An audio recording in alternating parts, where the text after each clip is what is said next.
Magluluto nga pala tayo ngayon ng puso ng saging at sinamahan natin ng gata ng nyog. Ops, tika lang, wala po tayo ngayon sa probinsya at nandito pala tayo ngayon guys sa Manila. Ayan, sinamahan na natin ng daing. Ito ay lutong probinsya.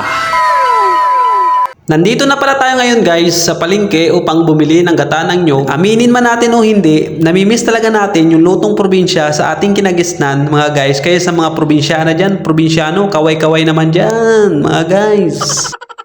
Nakabili na pala tayo guys ng puso ng saging. Ang bili ko lang po dyan ay 20 pesos, dalawa. Ang bigay kasi natin sa akin ay 30 pesos. Ang sabi ko, ate paano yan? 20 pesos na lang yung natirang pera ko. O sige, bigay ko na lang sa'yo ng 20 kasi pogay ka naman. Sana all, nambula pa si ate. Binigay niya kasi sa akin kasi mura dahil mayroon na siyang sugat.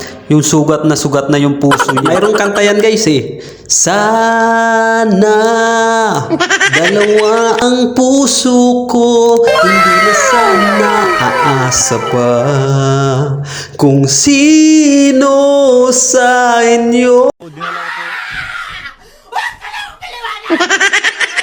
Ay, nakumanta. Kwento ko sa inyo guys, no, nandun pa ako sa probinsya, no, kapag inuutusan ako ng nanay ko at tatay ko, kasama ko yung mga kapatid ko na pumunta daw kami sa bukid, maghanap ko ng gulay. Kasi magdala ka lang ng kawayan, tapos lagyan mo ng sanggot, yung unahan, yung punta nun.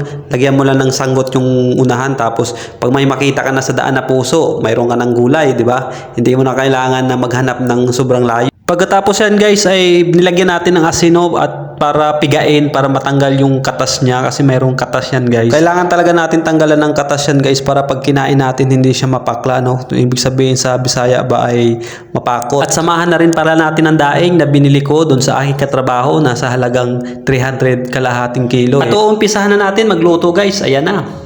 Nilagyan na natin ng mantika. Sa totoo lang talaga guys, pangarap ko talagang maging pulis, maging sundalo, maging seaman. Ngayon napunta ako sa cooking. Mahilig talaga ako magluto kahit nasa probinsya ako guys. Nahilig ko talaga magluto na pinaglulutuan ko yung magulang ko. Ayan, pag wala sila sa bahay, ako nagluluto sa saing, ako naghuhugas ng plato, ayan, ako naglilinis.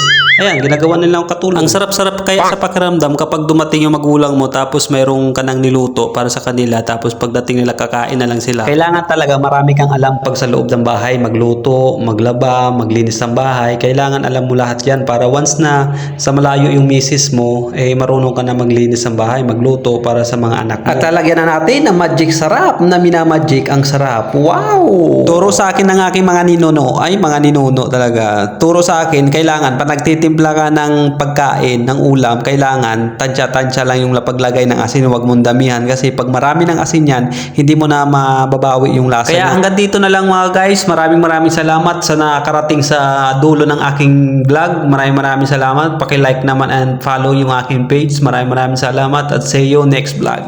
Bye-bye!